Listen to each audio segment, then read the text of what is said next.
And welcome to this edition of ACAP Today for Thursday, April 9th, 2020. I'm Jason Parent. It's a great pleasure to welcome you all to this program today. Today we're going to take some time to talk about our early care and education professionals and the tremendous work that they're doing across Aroostook County. From feeding children's stomachs to nurturing their minds. It's all still happening, but it's happening in very different ways. And we're going to talk with three people who know all about how that's happening and are making that magic happen in our communities in just a little bit. But before we introduce them and bring them on the program, as we do each day on ACAP Today, we're going to share with you some information that you need to know heading into tomorrow. So first and foremost, we want to share the exciting news with you that the new shelter is opening up tomorrow, the new wellness shelter at the University of Maine at Presque Isle. It is opening at 8 o'clock tomorrow morning, and we'll be welcoming, I believe, 7 individuals. As you see here on the screen now, this is Jeannie Fox, one of our family coaches here at the Aroostook County Action Program, who, thanks to the generosity of Walmart, one of the many, many partners in this initiative, was picking up some materials for the residents who will be entering the shelter first thing tomorrow morning. We want to thank our partners, the Aroostook Emergency Management Agency, the University of Maine at Presque Isle, that they are hosting the shelter on their campus in Wadeen Hall, Maine Housing, as well as the City of Presque Isle and Homeless Services of Aroostook. Again, that shelter opens tomorrow morning. Next, we want to share with you that we did have Greg Doak on the program earlier this week to talk about foreclosure counseling, but Greg is also available if you're worried and concerned about your mortgage. If you've lost income in your household and are worried about paying your mortgage and want to know what your options might be or some great advice might be, please do reach out to Greg. He can be reached at 554-4175 or his email address there on the screen, Greg Doak or gdoak@acap-me.org. We've been telling you also about the virtual workshops that are being offered by our workforce development folks. The first one on job search was offered today at 1 o'clock this afternoon, but there are more to come. Next week on the 16th is the career decision-making workshop. On the 23rd, how to cope during COVID-19. On the 30th, how to create the perfect resume, and on the 7th, interviewing tips. So please do contact Kathy Williams. Information is there on your screen if you would like to register for those virtual workshops, all being held online. Another online offering that the Aroostook County Action Program is presenting in the coming days is a financial literacy course. At this time, especially, family budgeting is very important. Household budgeting is very important. We are pleased that Chastity Holland is offering a financial literacy course. There are 3 different sessions of the course, and if you participate in all 3 sessions, you do earn a $25 gift card. These are specifically for youth, ages 16 through 24. So if you're a young person or have a young family in this age category, please do reach out to Chastity Holland at the number or email address on your screen and get enrolled for the new financial literacy courses that are coming up. Now may also be a time that you would consider quitting smoking. And so if you'd like to do that, Elaine Sipe, who is working under a tobacco grant funded by the Maine Cancer Foundation, partnership with the QuickLink, I should say, and Fresh Start through the American Cancer Society. They are meeting online as a result of the pandemic now and social distancing. So all of the information is available online. The group sessions and chats are all held online. So please do contact Elaine at 554-4151 or at esipe@acap-me.org if you would like to sign up for the tobacco cessation course. And of course, as we've been noting all along, some folks out there may never have had experience with either the Home Energy Assistance Program or the Women, Infant, and Children's, better known as the WIC program. If you've had a change in your household income, please do reach out to us at 764-3721, and we can connect you with either one of these programs to see if you might be eligible to receive assistance from either one of these programs at this time. And speaking of things that are helpful at this time, the Aroostook County Action Program is accepting donations for face masks at this time due to the new CDC recommendations that folks wear face masks or face coverings out in public. We are certainly turning to our community to ensure that the professional face masks are held for our healthcare professionals. But we've been very pleased to receive a number of generous donations, many from our own staff who are out there making these masks, and we're very appreciative of that. But if you would like to donate face masks, please do call us at 764-3721, and we can make arrangements to have those at each of our facilities or dropped off at each of our facilities. And just one last reminder, county hospitals, if you think that you or someone in your household may have symptoms of COVID-19, we do encourage you before heading out to your hospital to call your local hospital and to find out what their protocols are. The protocols are a little different at each of the county hospitals, but they are certainly helping to screen for COVID-19, and we want to make sure that the information that's on your screen is available to you if you are in that position and would like to reach out. And so with that, it is my pleasure to welcome to the program now 3 guests who are early care and education professionals here at the Aroostook County Action Program. Sue Powers is the Director of Programs here for ACAP. Among the programs she oversees is the Early Care and Education Program. Sue, welcome to ACAP Today. Thank you, Jason. It's good to be here. Great to have you. And joining Sue, we've got a couple of folks from Fort Kent, and our Fort Kent Center is Rena Thibodeau. Rena, welcome to ACAP Today. Nice to see you. How's it going up north? Is it snowing yet? Nope, it's not snowing yet. Not so far. Thank goodness. Great. We'll have it tomorrow. It sounds like that. Great. And from a little further south than Fort Kent, but north of here in Presque Isle, Vicki Corey is at our Caribou Early Care and Education Center. Vicki, how are you today? Good, Jason. How are you? I am wonderful. So Sue, I want to begin with you because these are certainly unprecedented times, and you've been with the Aroostook County Action Program for the better part of the last 4 decades. And over that time, you've seen a lot of change, and a lot of that change has happened in either rapid or slower cycles, but nothing quite like this before, huh? That is for sure. And we've always taken great pride in our ability to change with the times and to change quickly as needs present themselves. But I have never seen a situation like this. So we're going to talk about how we're adjusting and how we're really thriving, I would say, in many ways in this situation. Not that we want to be in it by any means, but some great work happening.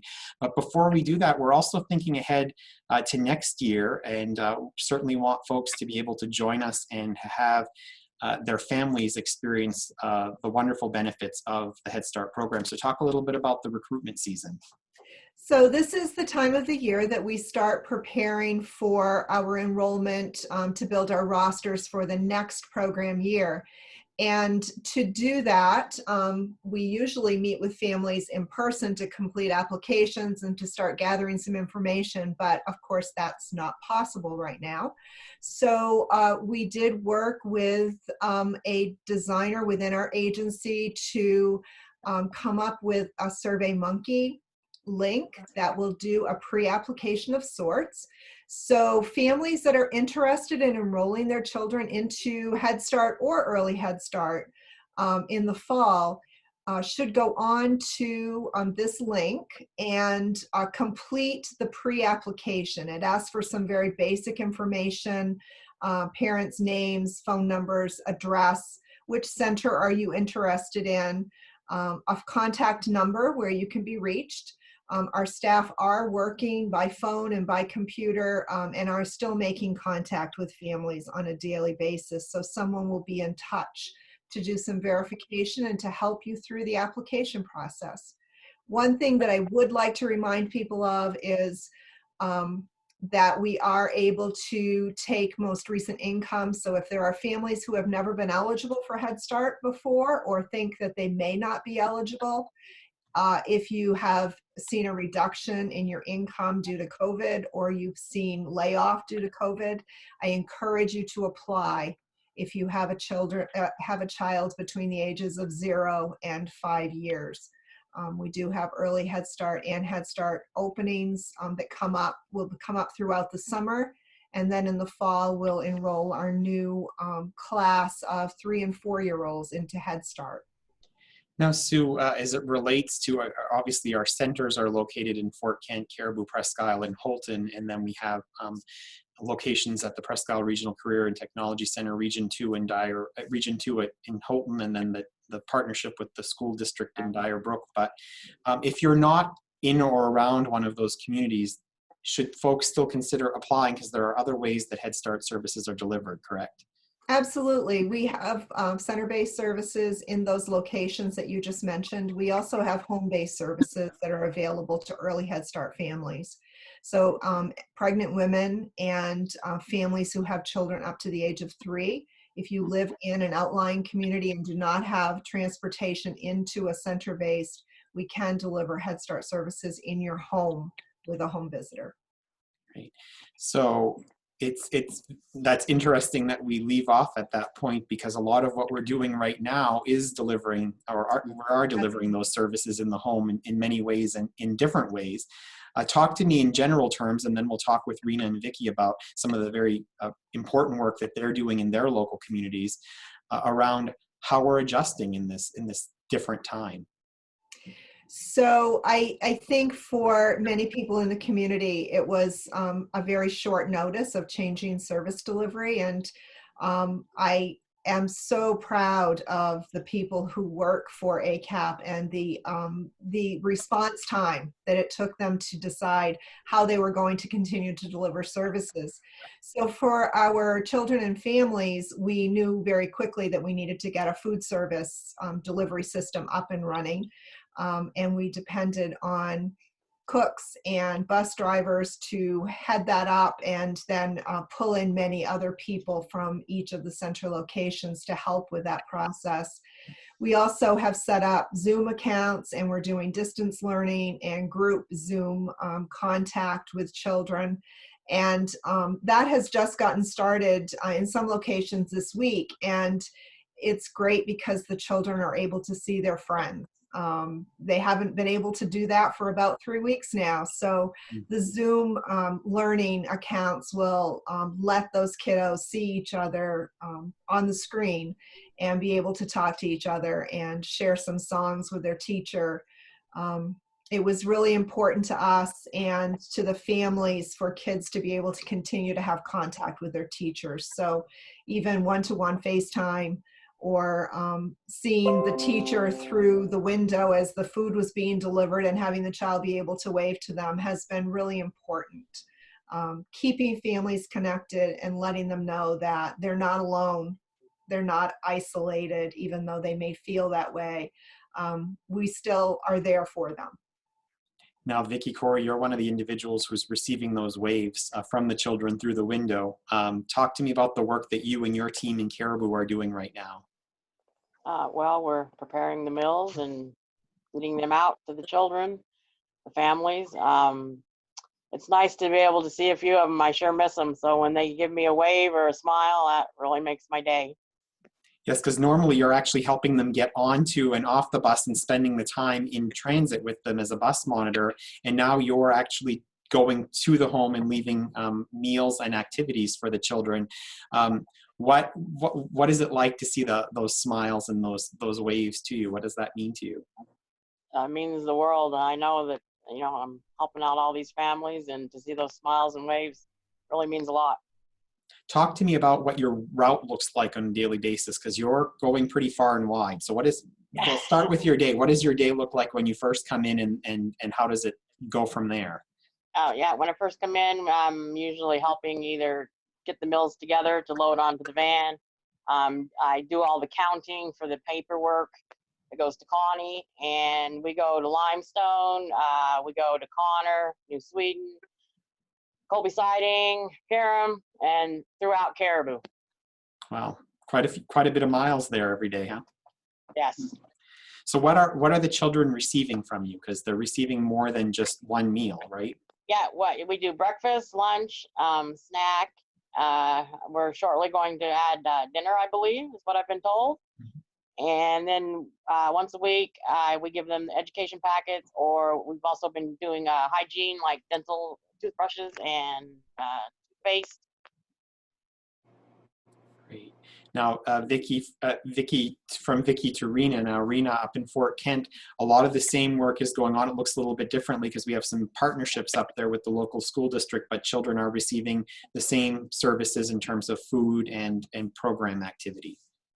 They are. The school is delivering the breakfast and lunches during the week, but we take care for the weekends, and we're going to start doing the dinners and the snacks also. So it's a little different, but basically the same. Now, Rena, you've been with ACAP for, gosh, quite some time now, and been in the Fort Kent Center. This has been your career as an early care and education professional. You've never experienced anything like this, have you? Never.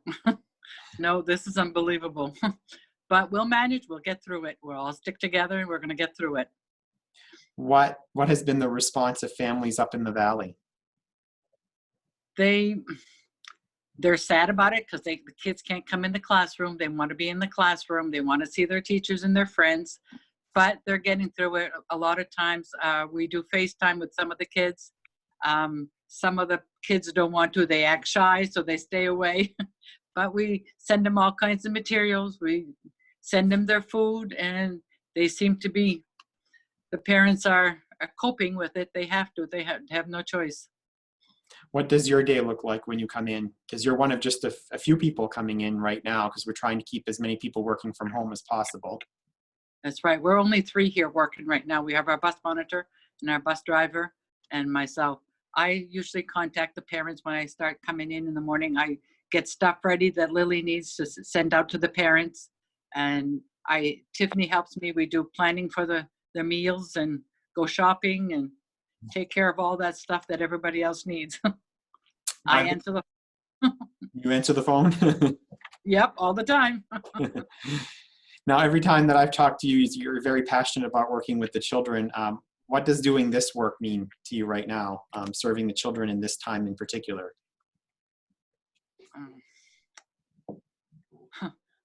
I don't know how to answer that right now, Jason. You've lived through floods in Fort Kent and different challenging times, and like we said, nothing quite like this. But the opportunity to continue to serve families at this time must mean the world to you. It does. I love seeing the kids. Just the other day, I had a video from a little boy that said, "I missed you, Miss Rena. I want to go see you," and just brought tears to my eyes. Well, thank you for the work that you're doing.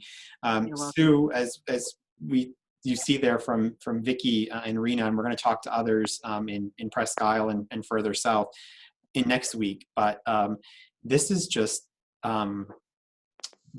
such important work. But it's at a time when folks, as you can see there from Rena and from Vicki, are coping with their own. I mean, we're all challenged by what's happening right now. And these are the folks that are coming in every day and providing the meals and getting the activities to the children. What are your thoughts about that? Because this is, I mean, it takes my breath away to think about the work that our team is doing out there on the front lines. The people that work in our classrooms and our centers every day develop such close relationships with children and with families that the trust that's built between families and children and staff is just amazing. And it has never ceased to amaze me how that happens from the beginning of a program year until the end. And I think right now, where families and staff are all feeling uncertain and unsure about why this happened and when is it going to end, that it's really emotional for staff that are missing the kids and families that are missing the staff. Families are dealing with routines at home that they've never had to deal with before, and that's stressful on families. And staff are sometimes finding themselves not really knowing what they should be doing next, because their routines have been so changed as well. So this has been a difficult and very uncertain time for many people. It just amazes me, no matter what I ask, people are willing to do it. And in some cases, it's work that they've never done before. And in some cases, for example, adding dinners onto meal service, It's easy for me to say, well, let's get another meal out to these children, to these families. Not, for me, it's easy to say that. For Vicki and Rena and others around the county, that's an extra like 400 or 500 meals in some cases per center, and that's a lot. I had someone today who said, but I don't want to send home another sandwich. But how do I get hot food home to people? And those are things that are being problem solved at local locations with cooks and the people that they're working with. But for me, it's if we can get another sandwich home to the children, get some cheese sticks and some apples and oranges home so that they do have food, because as we all know, it's been very, very difficult to find food to get to the store and then to get what it is that you need to feed your family. So whatever we can do to help, we want to be able to support our families. Now, all three of you have mentioned the expansion of doing dinners now moving forward. And part of that, Sue, is because Federal Head Start, the program that we work with that works across the country with Head Start programs, has really taken a tremendous leadership role at this time, just like our staff are doing so on the front lines and doing heroic work there. The federal program that supports Head Starts across Aroostook County and across the country has really stepped up, and that's part of the reason why we're able to do dinners, isn't it? That's correct. The Federal Head Start program has, as Jason said, taken a leadership role in really making some decisions about reaching families through technology, making technology available for staff that don't have that right now, so that they can continue to stay connected to families. The Child Care Food Program has followed that leadership and that initiative and has added on the additional meal for children, so that children will be able to receive 3 meals a day and snacks. So we're really fortunate that our agency is connected to Head Start, to the Office of Head Start, who has taken that leadership role in this very difficult situation.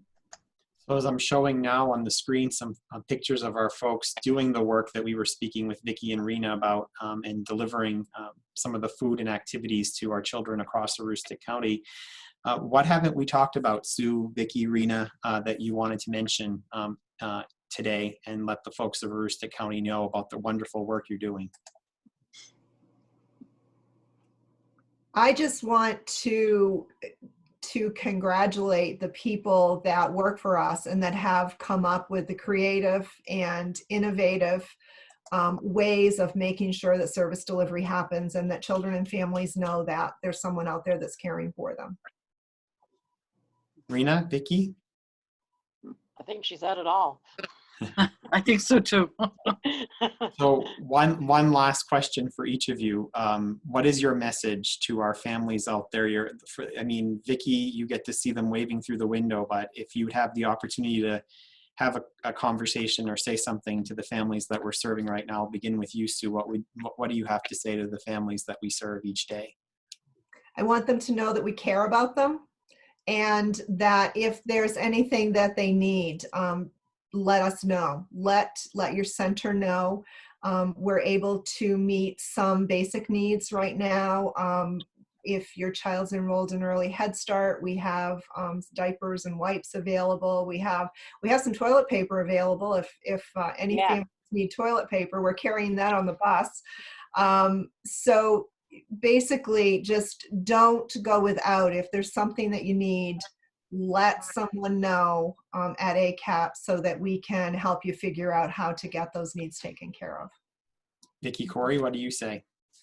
I just want them to know that I think about them every day. I'm hoping they are staying healthy and safe. And if there's anything they need, just to call and I'll see what I can do to get it.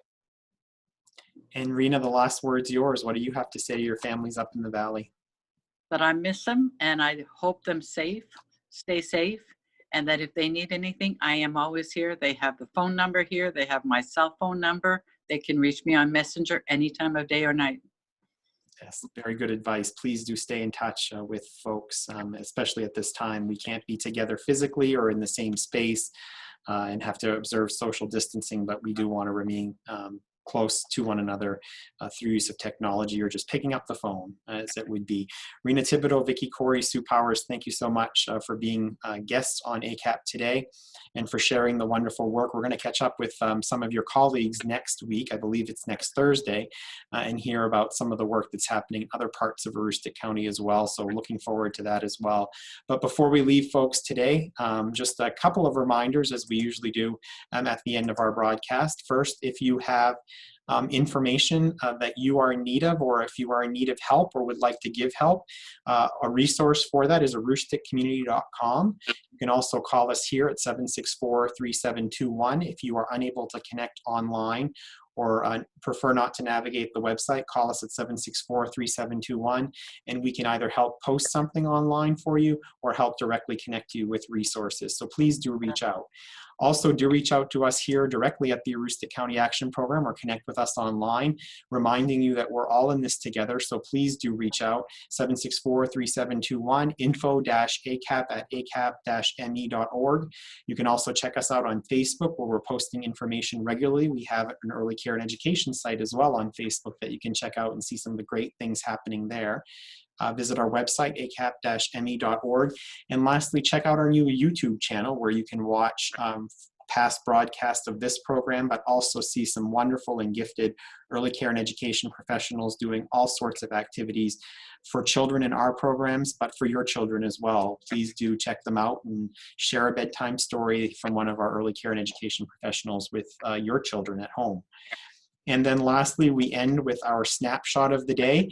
We're calling this one Ding Dong, Drop, and Dash. This is an opportunity if you have paperwork that you need to get to us, whether it be through the Home Energy Assistance Program or the WIC program, or something you want to drop off for early care and education professionals, perhaps one of the pieces of artwork that your children has done for their teacher, you can certainly do that and do it in a safe way. This is a picture of the drop box outside of our center in Holton on Military Street in Holton, but there are similar drop boxes at Gouldville in Presque Isle, here at the 771 Main Street office in Presque Isle, at the Caribou Center, and in Fort Kent. And all of those centers are equipped with video doorbells as well. So if you are dropping off materials, we encourage you to ring the video doorbell and let someone inside know that you've left something so that we can make sure to retrieve it. That is all we have today for ACAP Today. Thank you all so much for joining us. Thank you to our guests, Sue, Vicki, and Rena, and we'll see you tomorrow for another edition of ACAP Today. Have a great evening, everyone. Thank you. Thank you.